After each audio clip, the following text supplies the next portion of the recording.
boa noite, prezada aluna, prezado aluno. Sejam bem-vindos à primeira teleaula da disciplina de Biogeografia e também a primeira do semestre. Então, espero que vocês venham aí com bastante energia, que nós temos aí, como você viu, a mensagem do coordenador, um semestre muito interessante e muito importante para a sua formação. Então, a gente vem aqui dar as boas-vindas e esperar que esse semestre seja muito produtivo. Bem, como o coordenador já disse, o Igor, eu sou a professora Luciana Pires, sou mestre e bióloga.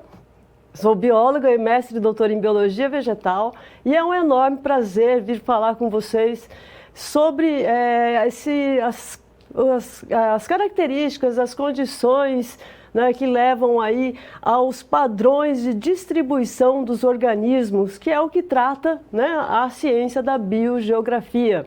Acredito que seja uma matéria muito interessante para vocês, eu espero que seja, vou puxar a sardinha aqui para o meu lado, já que ela é uma interface, essa disciplina entre a ciência da geografia e também da biologia.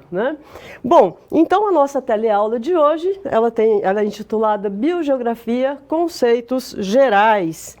Então nós vamos começar conceituando o nome dessa disciplina. Então, biogeografia, nós chamamos, podemos dizer, que é o estudo das distribuições geográficas dos organismos no passado e no presente, com o objetivo aí de entender os padrões de distribuição espacial do mesmo.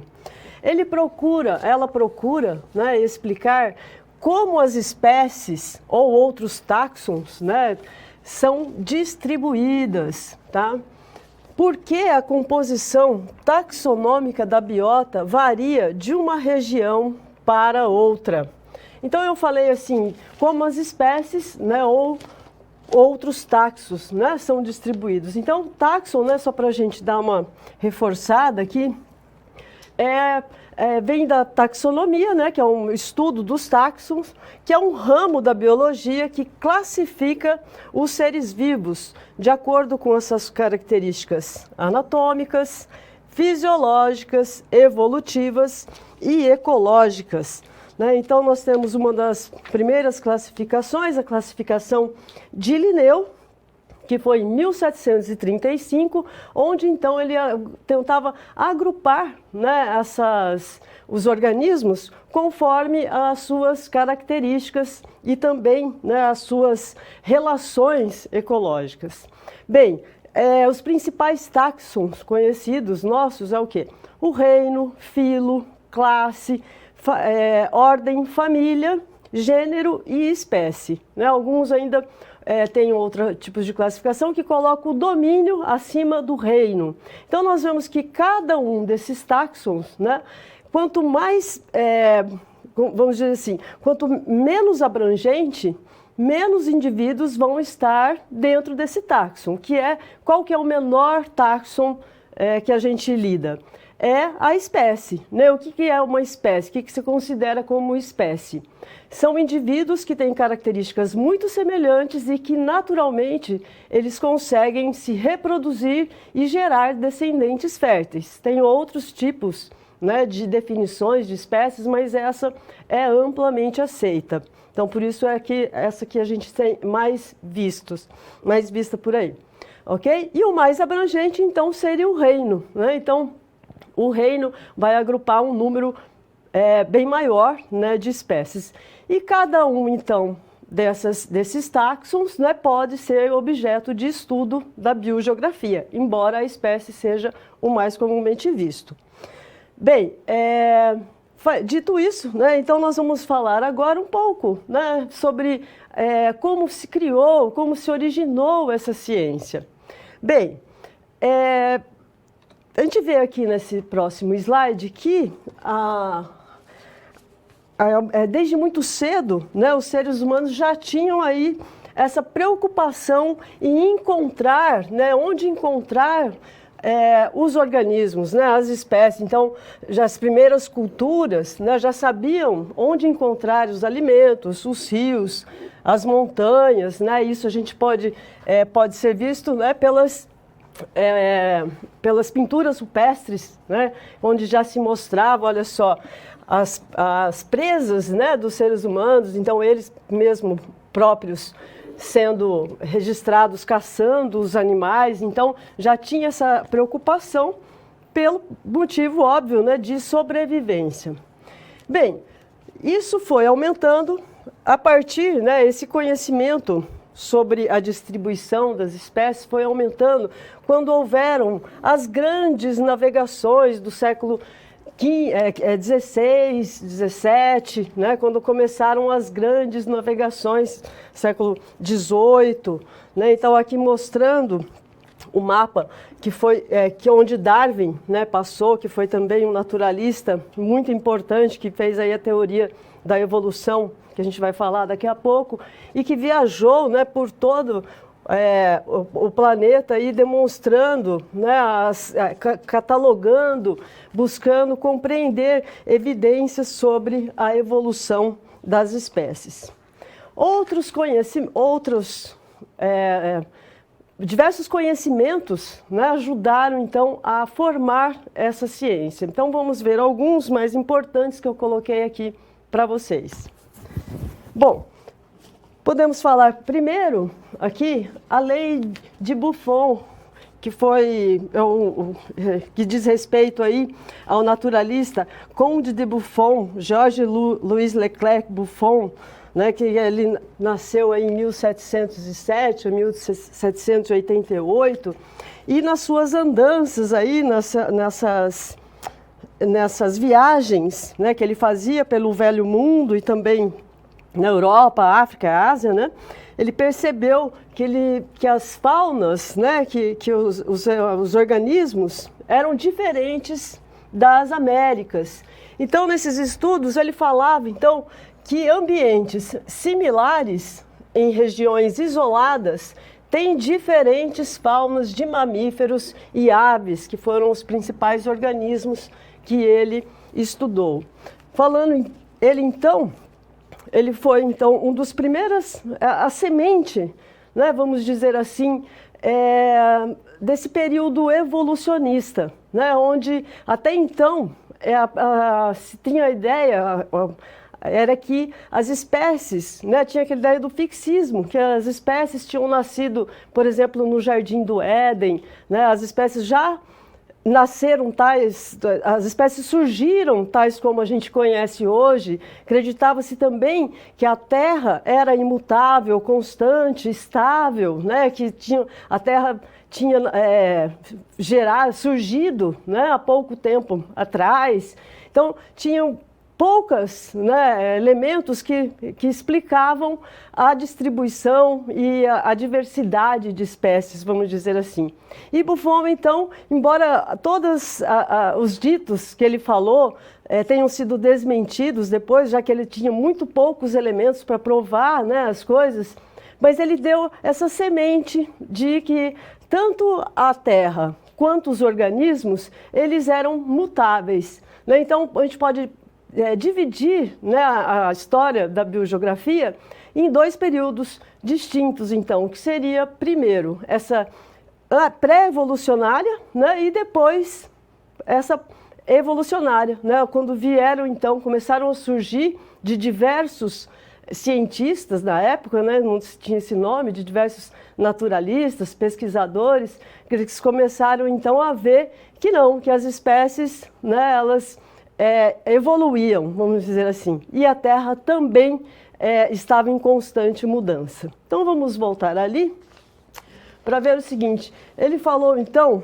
de padrões de distribuição de organismos têm causas históricas, ou seja, ou seres vivos surgiram naquela área ou vieram de outro lugar. Em outras palavras, ou a especiação, que é um surgimento de uma nova espécie, ocorreu naquela área ou houve dispersão e colonização para outra área.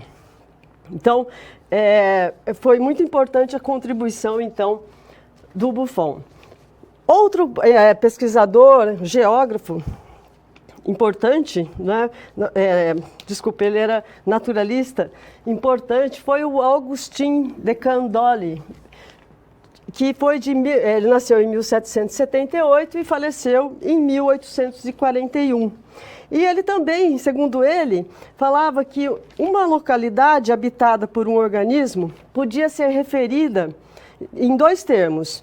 O termo de estação, né, no qual se referia, então, no qual o local, né, que a espécie cresce costumeiramente, falando então sobre as características ecológicas, né, falando, por exemplo, próximo de um ecossistema onde a espécie estava presente, e também, né, um termo relacionado à região, que chamava então de habitações, ou seja, uma indicação geral do país onde a planta se encontrava, onde a planta era nativa. Então, levava em consideração aí as características não ecológicas aqui, desculpe, mas geológicas, tá? Geológicas e biogeográficas e geográficas. Então, mais próximo aí do que a gente chama de bioma, mais ou menos assim. Bom, então, esses dois pesquisadores, eles foram, então, ambos, né, tiveram essa mesma postura, né, de ter aí ideias sobre evolução, que influenciou bastante os demais naturalistas, né, que estavam já envolvidos com esses estudos sobre evolução, que foi Darwin e Wallace, né? Então, nós vamos falar agora sobre a teoria da evolução das espécies pela seleção natural. Acompanhe. Bom, então, isso ocorreu já no final do século XIX, né? Sendo que Charles Darwin nasceu em 1809, em 1882, então veja que próximo, né, um pouco depois dos anteriores que a gente falou, né? Então, ele falava da origem da vida, da dispersão e diversificação das espécies. O que ele denominou, então, de teoria da evolução das espécies pela seleção natural, onde havia, então, uma diversificação e adaptação dos organismos ao ambiente. Então, ele, juntamente com Lamarck, por exemplo, falavam que o meio era um dos principais influentes, né, na evolução das espécies. Então, Darwin também discutiu, tal como os anteriores, que havia uma distribuição diferente nos continentes e que isso provaria, então, a seleção natural. Bom, no livro de vocês, na unidade 1, a seleção natural, a teoria da origem das espécies, ela está bem explicado ali no capítulo 1, tá? Mas só para a gente relembrar aqui, o que Darwin falava? Darwin falava que numa população sempre há recursos limitados, né, para ela. Sempre há, então, uma briga, uma competição pelos recursos. Então, que os indivíduos que tivessem adaptações que pudessem ser favoráveis para ele viver naquele ambiente, ele então poderia ter maiores chances de sobreviver e de gerar mais descendentes. E que essas características passavam então, ele não falava em genética, porque ainda não se tinha conhecimento da genética, mas ele falava que essas características eram passadas para os seus descendentes. Mas não, diferente de Darwin, né, que tem o exemplo clássico, né, que falava que os organismos vão se adaptando e isso passa para os próximos descendentes. No caso, por exemplo, da girafa, que a girafa tem o pescoço comprido, porque ela ia cada vez tentando pegar as folhas no alto e isso ia esticando o pescoço de cada indivíduo, né? E então esse indivíduo ia crescendo o pescoço e ia passando isso para os filhos dele, né? E hoje a gente sabe que isso não é verdadeiro. E Darwin, já sem saber da genética, ele falava que havia um fator, mas não explicava qual, que era passado. E que ele falava o seguinte, no caso caso da girafa. Existiam girafas de pescoço curto, girafa de pescoço médio, girafa de pescoço longo. E, pela seleção natural, as girafas de pescoço longo obtinham mais recursos e com isso elas sobreviviam mais e geravam mais descendentes. E assim ocorria a seleção natural. Tá? Então, essa teoria, né, que é aceita até hoje com modificações devido aí os conhecimentos de genética, né, que foram incorporados, mas é a teoria mais aceita até hoje. Bem, não só, né, uma biota, então, o que é biota? É uma comunidade biológica, ou seja, o conjunto, né, de populações de várias espécies que vivem num determinado local, né, ela pode ser influenciada, então, não só pela evolução, mas também pela dispersão, como vocês estudaram aí agora na aula atividade que nós fizemos anteriormente, e também a extinção, né? Então, o conhecimento sobre as extinções de espécies que ocorreram também foram muito importantes para a biogeografia. Vamos ver ali.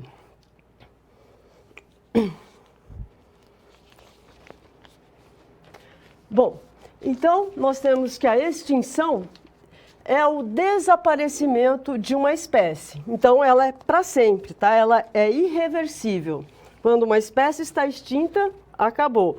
Não temos que diferenciar uma espécie extinta em determinado local, tá? É diferente quando uma espécie extinta em determinada região, determinada área. Mas quando a gente fala de uma extinção da espécie, é porque ela é generalizada, é porque ela acabou, não tem retorno, não tem o que fazer. Ela é um processo natural, mas pode ser provocado e acelerado pelo homem. Ela vai independer da idade evolutiva da espécie, ou seja, não importa se a espécie acabou de surgir ou se é uma espécie que é muito antiga, tá? A extinção pode ocorrer em ambas.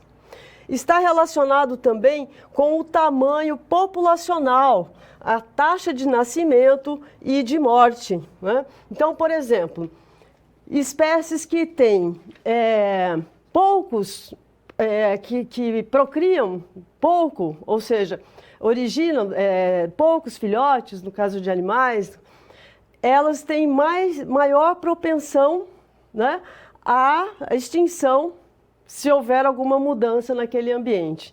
Diferente, né, de espécies que procriam mais, tem maior velocidade aí de reprodução. Outro fator que a gente tem que falar sobre a extinção é a extinção em massa. Né? O que nós falamos sobre extinção em massa? Seria, então, quando diversas espécies de determinado taxon, né, inseridos, então, no mesmo grupo, são extintos.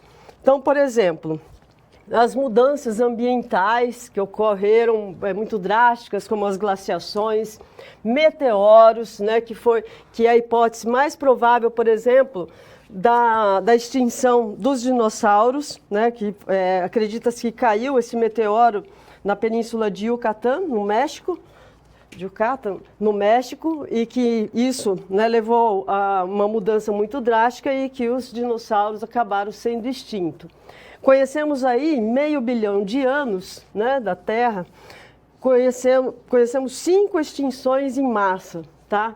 Então nós temos essas 5 grandes extinções em massa. Por exemplo, a do Pleistoceno, no final da Era do Gelo, há cerca de 10 mil anos atrás, né? Quando grande parte dos mamíferos de grande porte foram extintos. O Cretáceo, tá? Que foi a Era Mesozoica aí, dos dinossauros, há cerca de 65 milhões de anos, quando eles se extinguiram. E o Permiano, aí, da Era Paleozoica, cerca de 250 milhões de anos, com extermínio de 96% da fauna marinha e cerca de 70% das espécies terrestres, né? Então, acreditando-se aí que deva ser por uma erupção vulcânica que ocorreu na Sibéria, né, liberando aí grandes quantidades de carbono, aumentando o efeito estufa, que elevou aí a temperatura em cerca de 5 graus na Terra. Então, esse precedente nós já temos, né, é uma hipótese, e que nós estamos aí brigando, é o desafio atual, né, que é o aquecimento global que nós tanto vemos falar, né, porque não é brincadeira mesmo, né? Bem, além dessa extinção também, né, além da extinção, nós também tem um outro componente muito importante para a biogeografia, que está relacionado aí à deriva continental, a teoria da deriva continental. Então, no início aí do século XX, então já bem mais recente, né, o geógrafo Wegener, de 1880 e faleceu em 1930, ele propôs, então, a teoria da deriva continental. Tá? Então, ele afirmava que há cerca de 300 milhões de anos existia um grande continente chamado Pangeia, que se fragmentou, né? E seus fragmentos andam à deriva desde então. Né? Então, ele formou primeiro, né, os dois continentes, que eram o Gondwana e a Laurásia, e depois até chegar na configuração aí atual do nosso planeta, né, dos nossos continentes. Bem, para isso, né, foi muito importante, a principal ferramenta que ele utilizava era o registro de fósseis de animais e de plantas, tá? Idênticos, encontrados em lados opostos do Atlântico, então que seria uma evidência, né, dessa deriva continental. E essa teoria ela foi reforçada na década de 70, quando se propôs aí a teoria da tectônica de placas, que vocês já conhecem, né? Que é um movimento aí em grandes escalas que ocorrem na litosfera, a crosta, né? Se movimentando aí sobre a atenosfera. Bem, então esses são, né, os principais, vamos dizer, contribuições que tiveram para a biogeografia, mas, né, com a leitura você pode verificar outros, né, passos que foram importantes para se chegar ao que a biogeografia é hoje. Bem, eu queria então aqui fazer uma pergunta com vocês. Veja. Considerando a teoria da seleção natural, podemos dizer que são os indivíduos ou as populações que evoluem? Eu vou dar um minutinho e daí a gente já volta.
Bom, vieram aqui duas respostas, né? Uma primeira que é a população que evolui e depois outra resposta é que primeiro o indivíduo e em seguida a população.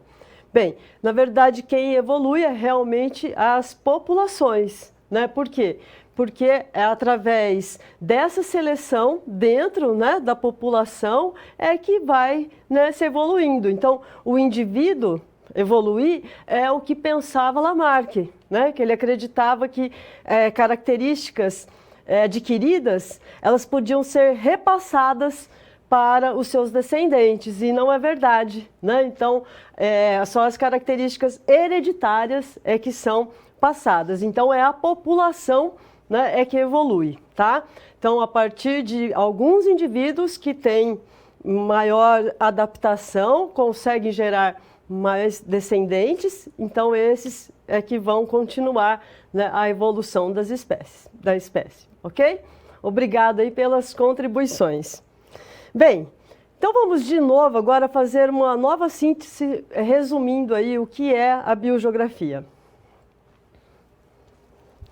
Então podemos dizer que a biogeografia é uma ciência sintética, fundamentada em teoria e dados da ecologia, biologia de populações, sistemática. O que a sistemática faz? Ela é que classifica também os organismos de uma forma filogenética. Hoje em dia, inclusive, né, a botânica, a classificação de sistemática de botânica, de plantas, ela é toda baseada em genética. Tá? E que não se tinha anteriormente. Então, ali se faz a classificação baseado no que a gente chama de filogenético, né? Então, os filos, as espécies aparentadas geneticamente vão sendo agrupadas nos diversos táxons. A biologia evolutiva e ciências da Terra. Tá? Então, todas essas disciplinas hoje contribuem para fundamentar a biogeografia. Ela pode ser dividida, né? Nós vamos falar agora sobre alguns tipos de classificação que a gente encontra da biogeografia. A gente pode dividir, então, quando vamos tratar de plantas, quando nós chamamos, então, de fitogeografia, e de animais, quando a gente está falando, então, de zoogeografia. Eu citei aqui o Alexander von Humboldt, considerado, então, o pai da fitogeografia. Tá? Ele era um geógrafo naturalista, também do século XVIII, tá? Do final do século XVIII, que foi considerado também o fundador, considerado por alguns, né, como o fundador aí da moderna geografia física. Ele também se aventurou aí pelo diversas viagens, né, e com isso ele buscava, né, conhecer e relacionar os organismos, no caso as plantas, né, com a geografia do local, onde ela se encontrava, com o ambiente. E ele dizia assim: não basta que eu seja geógrafo e me interesse pela forma da montanha. Preciso ver ao mesmo tempo como se comporta a flora local. Então ele tinha a curiosidade não só na geografia, mas também com a biota ali presente. Um outro ramo da biogeografia é a paleogeografia, paleobiogeografia, que é um ramo aí da paleontologia que estuda a distribuição de grupos de organismos, utilizando registros fósseis para reconstruir os ecossistemas do passado.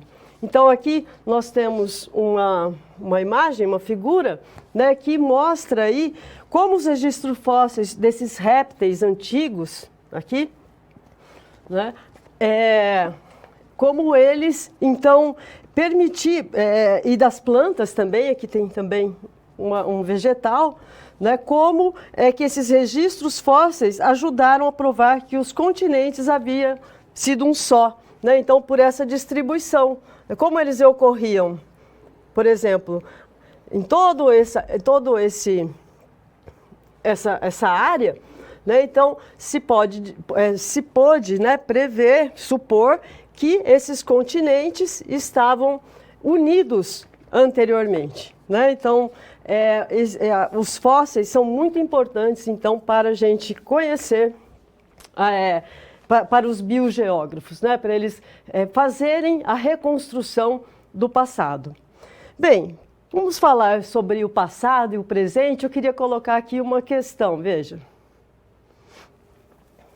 Por que que há mais espécies nos trópicos do que nos polos? E por que duas ou mais espécies vivem confinadas em certas regiões ou em áreas reconhecidas? Né? Então, aqui, por exemplo, uma floresta tropical, né? E aqui um ambiente no polo, né? Então, a gente sabe que as florestas tropicais são as mais biodiversas do planeta. Então, pensando em responder, né, essas duas questões, né, tiveram que pensar em duas coisas: no passado e no presente. Então, isso acabou dividindo a biogeografia em duas grandes áreas: a biogeografia ecológica e a biogeografia histórica. Vamos ver o que cada uma delas estuda. Veja. Então, aqui na biogeografia ecológica, tá? Ela vai estudar como os processos ecológicos que ocorrem a curto prazo, em escalas pequenas, atuam sobre o padrão de distribuição dos organismos. Enquanto a biogeografia histórica também vai estudar os padrões de distribuição, mas como eles são influenciados, né, por processos de longo prazo e em grandes escalas em função, então, de fatores históricos. Então, aqui na biogeografia ecológica se estuda a tolerância e a adequação ao ambiente, a capacidade intrínseca de dispersão de cada espécie, a fatores externos que favorecem ou impedem a dispersão e as relações ecológicas que existem entre os seres vivos. Já na biogeografia histórica, que leva em consideração uma escala de tempo geológica, né, e de grande escala espacial muito maior, se estuda aqui a deriva continental, a especiação, ou seja, a seleção, né, e a evolução das espécies, as inter-relações genealógicas entre as espécies, ou seja, quais os ancestrais em comum, né, de determinados táxons, né? Então, sempre é suposto, né, que todos os animais tiveram um ancestral em comum e a partir deles foram se subdividindo, se especiando, né? Então, a cada grupo existe ali um ancestral comum mais próximo entre eles. Então, isso também é um estudo relacionado à biogeografia histórica. E as extinções, né, que ocorreram ao longo de todo o período. Bem, então, eu gostaria de fazer uma pergunta aqui para vocês. Por exemplo, o acari é um macaco arborícola que vive no Amazonas, tá? Ele só vive lá. E pergunto, por que ele não vive lá na floresta do Congo, na África, que tem condições bem similares ali do que tem na floresta amazônica? Você sabe, você consegue me responder assim uma suposição sobre essa situação? Vou dar um tempinho e já volto.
Bem, então aqui nós temos do Polo de Maravilha, o aluno Tairan. Fala assim que é porque ele se desenvolveu ali e não migrou. É uma espécie endêmica deste ambiente.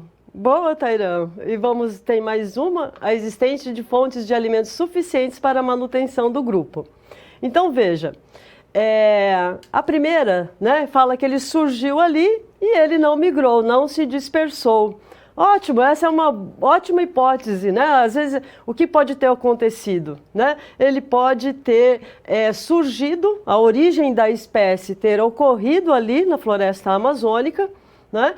Antes, quer dizer, depois que os continentes já estão separados, né? Então, por isso ele não é uma espécie que consegue, né, ultrapassar ali o mar, né?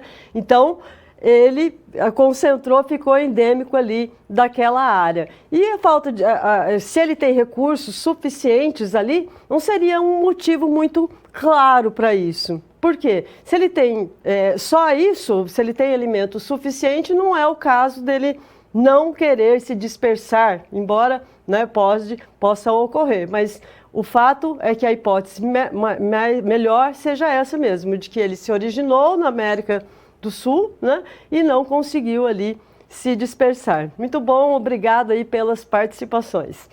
Bem, agora então nós vamos falar sobre um pouco da biogeografia ecológica, comentando então sobre os fatores limitantes, que é o quê?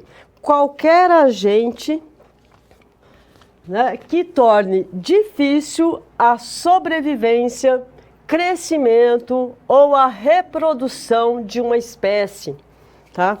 Ele é um fator, ou também pode ser definido aí como um fator ecológico que está ausente ou reduzido abaixo de um mínimo crítico ou se excede o nível máximo tolerável, tá? Então, aqui nós temos uma foto do mangue, né, de árvores no mangue, onde as condições do substrato do mangue, ali tem um substrato muito pouco fixo, né, um substrato maleável, com uma baixa oxigenação, já que ali tem muito processo de decomposição é muito forte, que consome o oxigênio da água. Então, isso é um fator, são fatores aí que limitam as plantas. Então, a gente for no mangue, tá? Ao lado, por exemplo, nós temos o mangue, né, do lado do rio ali, que entra o mar, e temos a floresta logo em cima, no litoral, tá? Você vai na floresta, que fica a 100 metros, 200 metros de distância, você encontra ali uma riqueza muito maior do que no mangue. No mangue, cerca de 4 espécies arbóreas vão estar presentes. Então, não é o clima geral, assim, temperatura do ar, essas coisas, mas não. É em relação ali ao fato da água ter pouco oxigênio e ter esse substrato mole, né? Então, esse, né, é um fator limitante para grande maioria das espécies que poderiam estar habitadas ali. Vamos voltar ao slide. Então, nós temos aqui, por exemplo, mostrando as adaptações que têm essas plantas, por exemplo, raízes escoras, né, que são essas raízes grandes que saem do caule da folha ali lá em cima, para ela conseguir se fixar nesse substrato. Também tem nas raízes pneumatóforos que eles conseguem sair, né, para fora, tem um geotropismo positivo, diferente da maioria das raízes, elas saem para fora, para quê? Para poder pegar o oxigênio de fora quando a maré, né, está muito baixa. Então são adaptações que essa planta possui e por isso permitiu, né, que ela viva nesse local. Isso está totalmente relacionado, esses fatores limitantes, à lei da tolerância, que vamos ver agora aqui juntos. Acompanhe. Então, nós temos que, para cada espécie, existem aí amplitudes de tolerância aos fatores ecológicos, dentro dos quais sua existência é possível. Tá? Então, essa lei da tolerância, também chamada Lei de Shelford, de 1913, ela foi posterior à Lei do Mínimo, que é de Liebig, que é de 1840. Liebig, ele era um agrônomo que estudava, então, a nutrição de plantas agriculturáveis em condições controladas. E ele via que se um nutriente faltasse, um nutriente essencial faltasse, seja macro ou micronutrientes, a planta não crescia, não se desenvolvia bem. Então, ele falava que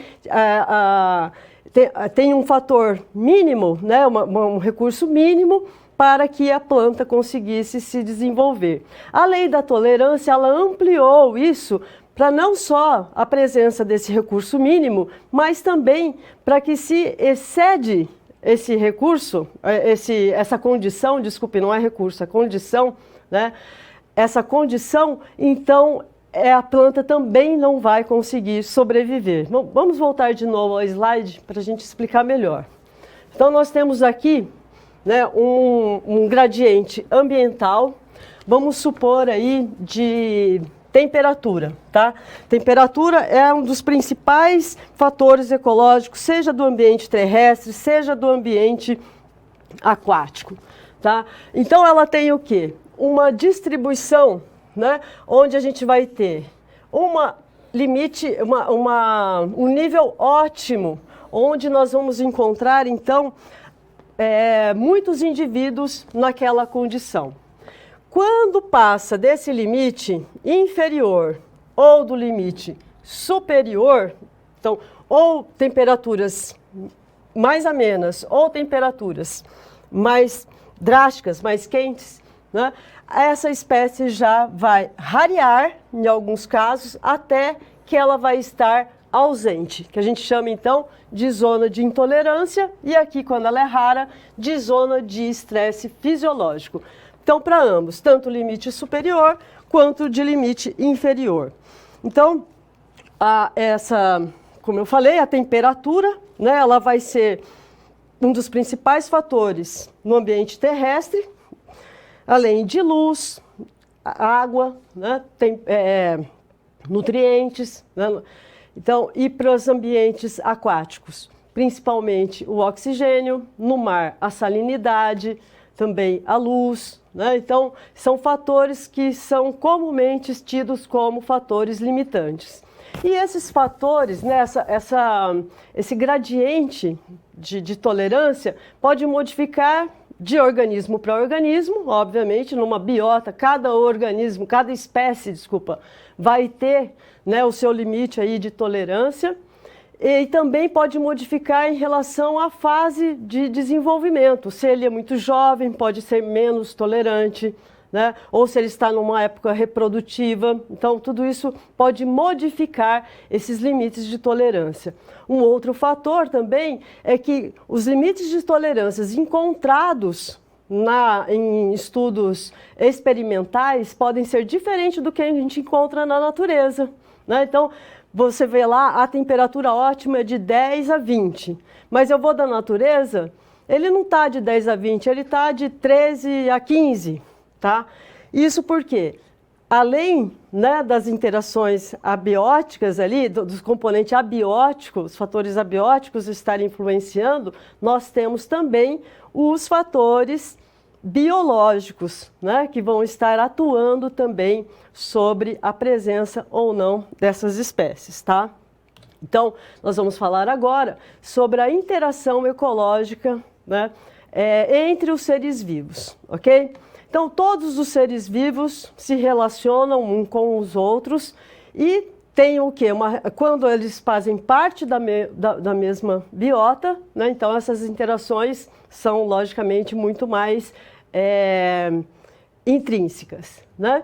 Nós temos dois tipos de interações que nós podemos dividir em interações entre espécies, que a gente chama, então, interespecíficas, espécies diferentes, e também nós temos interações intraespecíficas, ou seja, dentro da mesma espécie, organismos das mesmas espécies se relacionando. Eu vou começar mostrando, então, as interações interespecíficas, ou seja, interações ecológicas entre as espécies, tá? Que podem ser de dois tipos: relações harmônicas, quando nós temos, quando nenhuma das espécies, né, tem prejuízo, ou desarmônicas, quando pelo menos uma delas se prejudica, tá?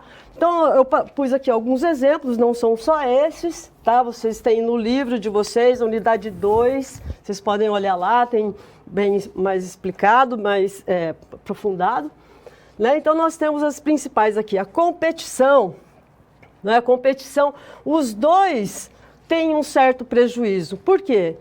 Porque eles vão estar competindo por mesmos recursos, né? Geralmente aqui, quando é interespecíficas, geralmente é por alimento, né? Ou por espaço, tá? Então, nós temos, nessa situação, né? O indivíduo, ele pode ou não estar junto. Os dois indivíduos, entre a espécie 1 e 2, podem estarem juntos para competir ou não, né? A predação, né? Por exemplo, aí a cobra comendo o rato, né? Então aí é mais uma interação de alimentação mesmo, tá? Então uma espécie se prejudica e a outra é favorecida, tá? Em geral o predador é menor do que a sua presa, né? Aqui é importante frisar, por exemplo, na competição, como eu falei, não precisa estar fisicamente juntos. Por exemplo, dois herbívoros podem competir pela mesma grama, tá? Só que um vai comer de noite e o outro vai comer de dia, né? Já a predação, não. Necessariamente os dois têm que estar juntos, né? Vamos voltar ali. Então, nós temos também o parasitismo, né? Parasitismo, então, quando uma espécie parasita a outra, ou seja, ela vai se aproveitar de outra espécie, geralmente se alimentando, né, dessa espécie. Por exemplo, o carrapato, né? Então a gente pode dividir em ectoparasita, como o carrapato no gado, por exemplo, né? Ou verme nos humanos, já é uma relação endoparasita. Tá? Então, o parasita é sempre menor que o parasitado, né? E a intenção não é de matar o parasitado, já que, senão ele próprio vai perder, né, o seu ambiente ali, ou de alimento ou de vivência, né? A condição ali para ele, um local para ele viver. Então, mas se pode, né, se for muito intenso, esse parasitismo pode levar, sim, à morte, né, o organismo. Amensalismo é um tipo de relação onde uma espécie é desfavorecida e a outra é neutra, a gente diz assim, né? Então, uma prejudica a outra, obtendo mais recursos. Então, como exemplo, a gente tem alguns fungos, como o penicillium, né, que é de onde tira a penicilina, que mata as bactérias. Então, né, é um tipo de amensalismo. Outro tipo de amensalismo que a gente pode citar é a própria maré vermelha, né, que são o quê? Quando tem muito nutriente na água, pode dar originar ali uma densidade muito grande de uns tipos de algas chamados dinoflagelados, né, que são vermelhos, por isso que se chama assim. E essas algas, esses dinoflagelados, eles liberam toxinas e acabam matando outros organismos. Assim como algumas espécies de planta, que a gente tem também, que nas suas folhas ou nas suas raízes, liberam substâncias que impedem a germinação de outras espécies ali. Então, é proveitoso para a espécie, né? Mas não tanto como nas outras que são mais positivas, assim. Vamos voltar ali com outras interações. Nós temos também o comensalismo, que seria espécie que se alimenta, né, um comensal, ele se beneficia de restos, por exemplo, de alimento de outras espécies. Então, uma é favorecida e a outra não acontece nada. O caso mais conhecido, né, sobre isso é o caso do tubarão e da rêmora, né? O tubarão é um peixe grande, a rêmora é um peixe pequeno, que tem um órgão que fixa ela na parte ventral do tubarão. Então, conforme ele vai se alimentando das presas, né, um predador, os restos vai ficando aí para a rêmora. Então, para o tubarão não diz nada, né, mas a rêmora acaba se beneficiando. Um outro tipo de comensalismo, mas que não tem esse nome porque ela não se alimenta, vamos dizer assim, a gente chama de inquilinismo. Inquilinismo, que é o quê? Inquilinismo. Por exemplo, uma planta, né, que se fixa sobre a outra. Então, ela pode, por exemplo, as bromélias, as orquídeas, né, elas não vão tirar nutrientes da planta hospedeira, mas elas têm ali um local para se fixar, ficar mais ao sol, né, fugir da competição no nível do solo. Então, isso a gente chama de inquilinismo, que seria o mesmo princípio do comensalismo, ou seja, uma se beneficia e a outra não é neutra, né? Não se beneficia nem também é negativo. Vamos voltar então para o último tipo de interação, que é o mutualismo, ou chamado de simbiose, quando é uma relação obrigatória, ou seja, se os dois organismos não estiverem juntos, o organismo não acontece. Tá? Então, por exemplo, os líquens é um exemplo de simbiose entre o fungo e a alga, né? O fungo que retira os nutrientes e a água do solo e a alga que faz a fotossíntese, né? Então, os dois se beneficiam ali, tá? Então, a isso a gente chama de simbiose. Ou mutualismo, por exemplo, né? Quando a gente tem a planta e o dispersor, né? Por exemplo, uma ave que dispersa as sementes de um pássaro, né? Então, a isso também a gente chama de mutualismo, porque o pássaro se alimenta daquela semente e eventualmente as dispersa, e a planta também se beneficia porque ela é dispersada para outros lugares que pode colonizar, né, outras áreas aí. Existem diversos tipos aí de exemplos, né, de mutualismo, por exemplo, bactérias ou protozoários que ficam no rumen dos ruminantes, né, do gado, por exemplo, aqueles que digerem a celulose. Sem esses animais, né, as plantas não sem as bactérias, esses animais não conseguiriam digerir a celulose, né? Assim como nos cupins, né, que tem protozoários no seu órgão gástrico, né? Não sei como estou lembrando como é que chama, mas ali também, né, tem essa interação que consegue prover, né, o cupim quando ele também está consumindo aí a celulose, que é um carboidrato muito difícil, né, de ser digerido. Então, são diversas relações que a gente tem aí de mutualismo. E em relação a entre espécies, né, relações intraespecíficas, nós podemos também dividir em harmônicas e desarmônicas. Entre as harmônicas intraespecíficas, nós podemos falar sobre colônias, que são aquelas onde os organismos estão unidos fisicamente, tá? Então, por exemplo, colônias de bactéria, né? São várias bactérias unidas ali, tá? Umas beneficiando a outra. A caravela, por exemplo, é um outro exemplo de colônia. No caso ali, os pequenos organismos juntos têm funções diferenciadas entre eles, mas, né, estão ali unidos entre si. E as sociedades, né, que são quando os organismos de determinada população, né, eles têm ali tarefas, né, divisões de tarefas muito claras, como, por exemplo, são as abelhas e as formigas, né?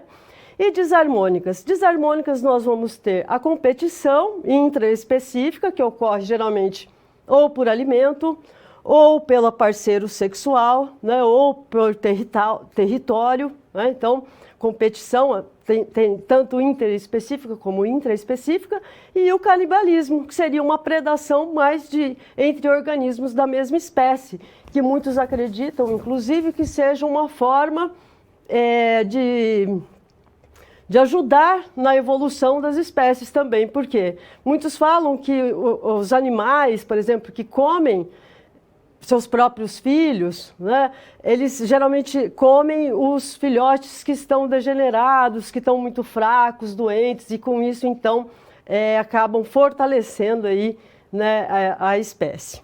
Bom, então, como eu falei, estudem aí, tudo que a gente está falando hoje na aula tem na unidade 1 e na unidade 2 do livro de vocês, tá? Então, não deixem de estudá-los, verificar as dúvidas para mandar para a gente, ok? Bem, e eu queria fazer uma pergunta aqui de novo para vocês.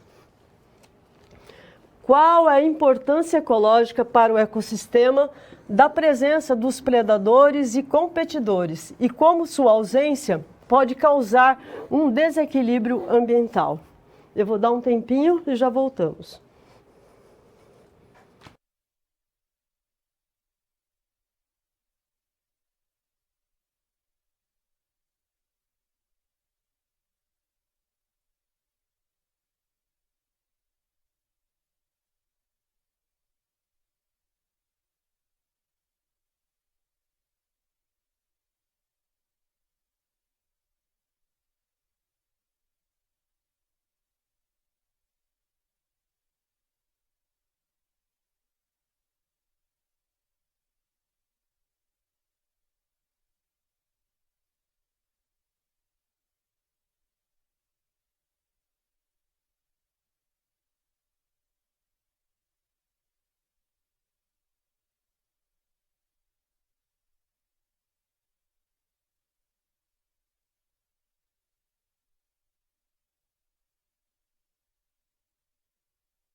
Bom, em Vitória da Conquista, na Bahia, o Cícero, o aluno, menciona que ocorre na microrregião de Itapetinga do número excessivo de cascavéis, que se dá em virtude da diminuição do predador natural. Ótimo exemplo, hein? Excesso... outro polo fala assim que excesso, polo de Maravilha, Santa Catarina, que o excesso de predadores ou introdução de espécies não endêmicas pode causar desequilíbrio, no caso aí de espécies nativas, acho melhor, pode causar desequilíbrio ou mesmo extinção de espécies. Como exemplo, temos a introdução de coelhos na Austrália, de cabras nas Ilhas de Galápagos, porco do mato ou javali e variedades de peixes no Brasil. Ótima contribuição também, nossa, bem legal. Então você veja, se a gente não tem o predador, né, o que pode acontecer? Aumentar as populações das presas. Se aumenta as populações das presas, né, então predador é um carnívoro, vamos supor que a sua presa seja um herbívoro, tá? Poderia ser um outro carnívoro de uma ordem menor, né, mas vamos supor um herbívoro. Esse herbívoro começa a aumentar muito a sua população, o que acontece? Acarreta no quê? Na diminuição das populações de plantas.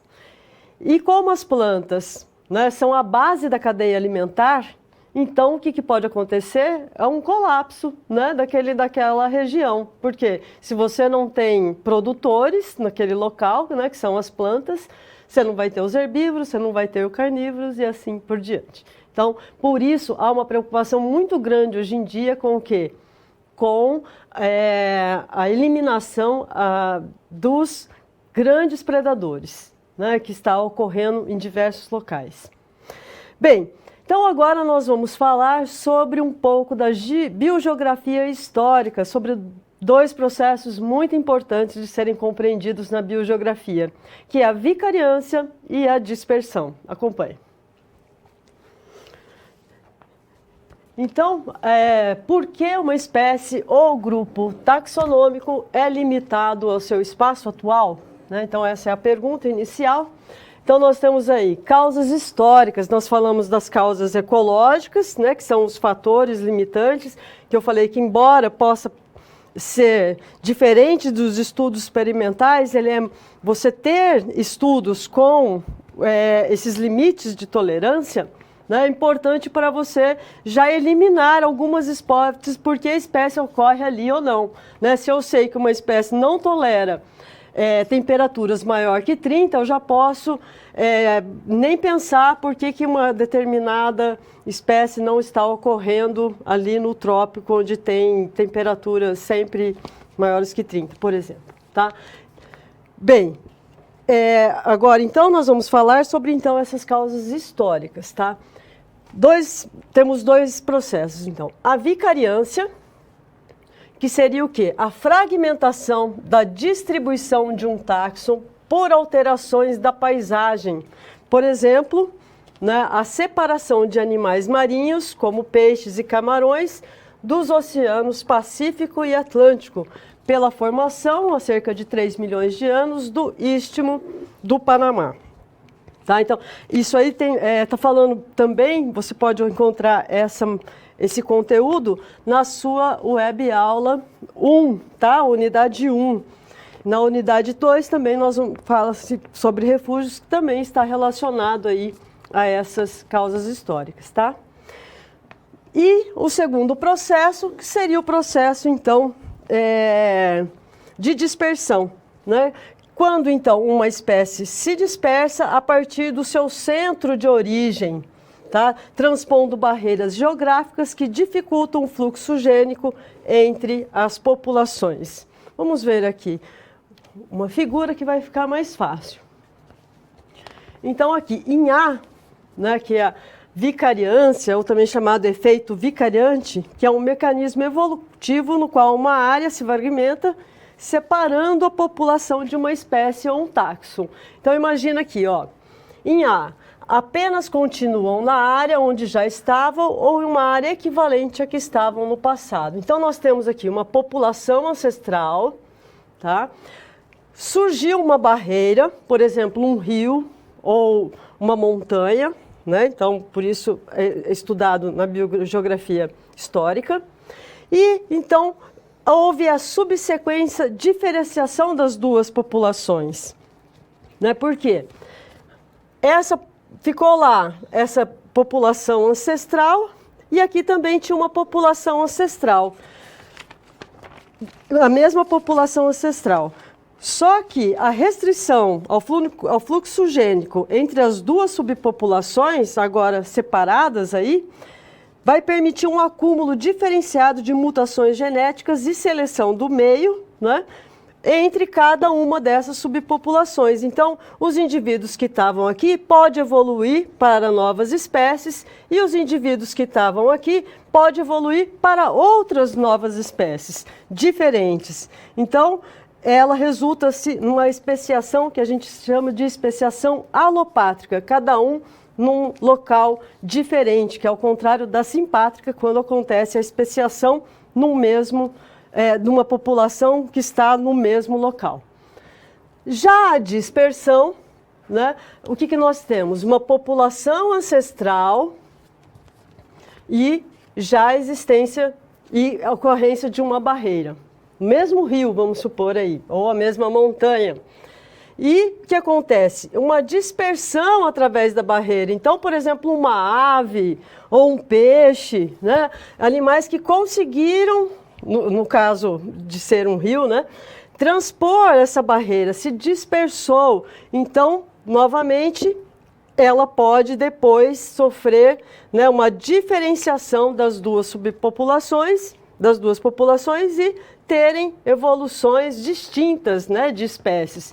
Então, ocorriam em outro lugar e aumentaram a sua área de distribuição, ocupando, sim, essas áreas atuais que a gente encontra aí. Tá? Então, uma que não consegue transpor e a outra, né, após a sua dispersão, é que a evolução vai poder caminhar. Tá? Então, nós falamos de especiação alopátrica, né, quando ela acontece em dois locais diferentes. E a simpátrica? A simpátrica é quando está lá uma população e alguns indivíduos começam a ter comportamentos diferentes. Tá? A seleção vai diferenciando um determinado grupo de indivíduos dentro dessa população até que ela acaba se especiando em uma nova espécie, mesmo estando no mesmo local. Tá? Então, dois tipos, né, muito importante de você conhecer, também você pode estar estudando lá no seu livro, ok? Bem, nós estamos falando então de padrões de distribuição. Nós podemos dividir, né, as espécies em dois padrões distintos. Acompanhe.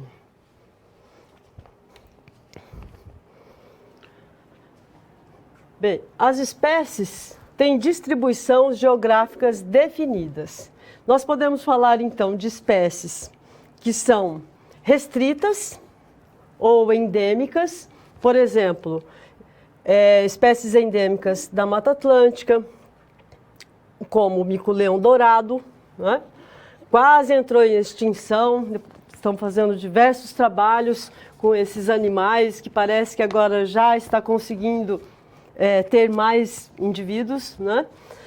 Diversas bromélias e orquídeas também da Mata Atlântica que são endêmicas. Ou então, né, um tipo amplo, a gente chama de cosmopolita, que é típico então de espécies invasoras, que a gente chama. Difícil de saber qual que é o centro de origem dessas espécies. Por exemplo, as baratas, os pombos domésticos, né, e o homem aí. Então, o tipo de distribuição restrito, né, endêmico ou amplo também é um fator que vai influenciar se a espécie é mais propícia à extinção ou não, né? Por exemplo, qual vai ser mais provável? Óbvio que é a endêmica. Por quê? A endêmica ela tem fatores, né, de limitantes muito estreitos, geralmente. Elas têm um nicho ecológico muito estreitos, né? Então, elas só vivem em determinados locais. E se esses locais ou são alterados, né, é muito provável, então, que ela acabe sendo extinta. Tá? Então, é um outro fator, não só a gente falou de reprodução, né, das plantas, e também agora estamos falando sobre o tipo de distribuição que pode ser mais ou menos favorável à espécie entrar em extinção. Veja agora a definição do que são áreas de endemismo. Então, são áreas onde houve uma restrição espacial por parte de uma biota causada por um processo comum de isolamento. Também pode ser definido como áreas relativamente pequenas que apresentam um número significativo de espécies que não estão presentes em nenhuma outra área. Então, nós temos áreas de endemismo, por exemplo, na Mata Atlântica, no Amazonas, no Cerrado, né? Então, nosso país tem bastante áreas de endemismo. Aqui mostrando, olha só, uma distribuição restrita de uma orquídea chamada Lélia Bradai, né? Todas as espécies, é importante estar lembrando, ela é feita por dois nomes, né? Binômio. O gênero, Laelia, que é o primeiro, sempre é o gênero, e o segundo, que é o epípeto, que a gente chama, que define a espécie. Tá? Então, mostrando que, olha só, ela só está presente, né, em determinados locais muito restritos.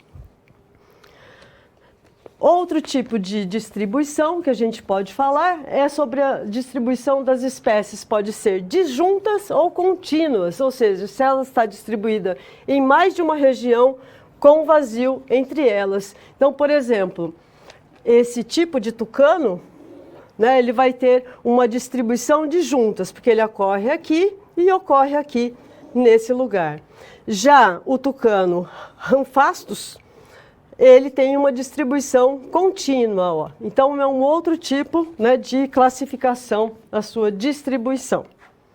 Bem, podemos então definir, falar que a distribuição geográfica são influenciadas pela dispersão, ou seja, animais e plantas movem-se ativa e passivamente, no caso de sementes, né, no espaço, para procurar áreas desocupadas ou em respostas a mudanças ambientais. Por exemplo, quando o clima esfria, as espécies do hemisfério norte deslocam-se para o sul.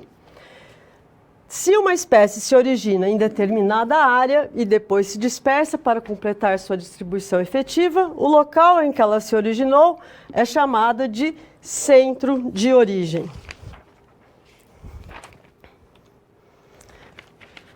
As características ecológicas de uma espécie também limitam a sua distribuição, que vai depender, então, do nicho ecológico, fatores limitantes, as relações ecológicas, entre outras.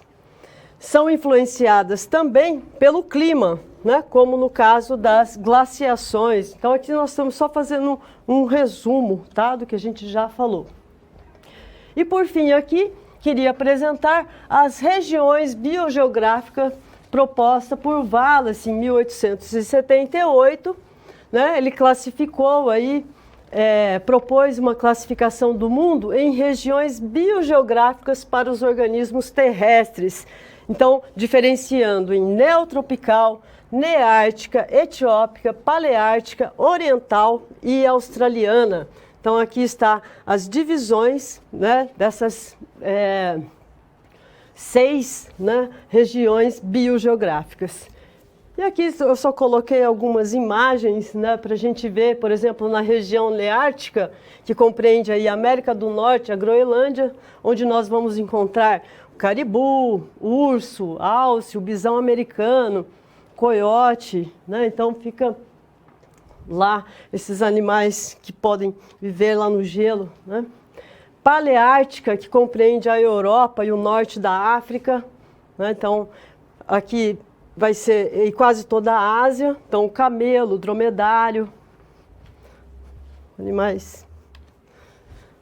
A região oriental, que compreende a região da Índia, do Sudeste Asiático e o norte da Polinésia, onde vão estar os tigres. Elefante asiático, que é diferente do elefante da África. Orangotango, o búfalo, rinoceronte indiano, entre outros. A região neotropical, que compreende as Américas Central e do Sul, né, onde está o Brasil. Então, a anta, o macaco, aqui o acari, que nós comentamos sobre ele, a lhama, a preguiça, então diversos, né, animais, região mais rica de animais que temos. A região etiópica, né, que compreende o continente africano, exceto aí a região norte, e também é parte da Ásia. Então nós vamos ter a girafa, o elefante africano, o leão, leopardo, a zebra, né? Esses animais que a gente está mais habituado. Não nós aqui, né? Não temos zebras, mas todo mundo conhece. E a região australiana, onde nós vamos encontrar os animais mais esquisitos e diferentes, né? Que vai compreender a Oceania, né? A Austrália e Nova Zelândia e algumas ilhas do sul da Polinésia. Então nós vamos ter o canguru, né? A koala, diabo da Tasmânia, o ornitorrinco, né? Então, são animais que são muito diferentes, né? Por conta do próprio isolamento, né? Da Austrália, que ficou muito distante, então acabou havendo essa especiação de formas bem diferentes do que a gente conhece, né? Bem, então, na aula de hoje a gente viu esses aspectos gerais, né, sobre a biogeografia. Na aula que vem nós trataremos sobre as principais ameaças e estratégias de conservação da biodiversidade. E a terceira e quarta aula nós vamos falar sobre os biomas do mundo e também sobre os domínios fitogeográficos do Brasil. Eu peço a vocês que estudem o livro antes de vir para a aula, fica muito mais fácil, vocês podem já vir com as dúvidas em relação ao conteúdo. E sempre que tiver dúvidas, entre em contato conosco, né, com o tutor eletrônico. Pode também mandar mensagem pedindo a mim. E lembrando, né, que as novas formas de avaliação eu achei muito interessante, eu acho que vai ser uma forma muito positiva de aumentar o ensino-aprendizagem. Tá? Acho que vai melhorar bastante a interação de vocês com todos os tipos de mecanismos, de estratégias que nós temos didática, né? Então, eu acho que foi uma mudança muito benéfica para todos nós, tá? E em especial para você, aluno, que é o nosso objetivo, né? Fazer vocês tenham de forma cada vez mais dinâmica, né, o conteúdo e o estudo que você precisa para se formar, né, e se colocar aí no mercado. Agradeço muito a atenção e até a próxima aula. Uma boa noite a todos.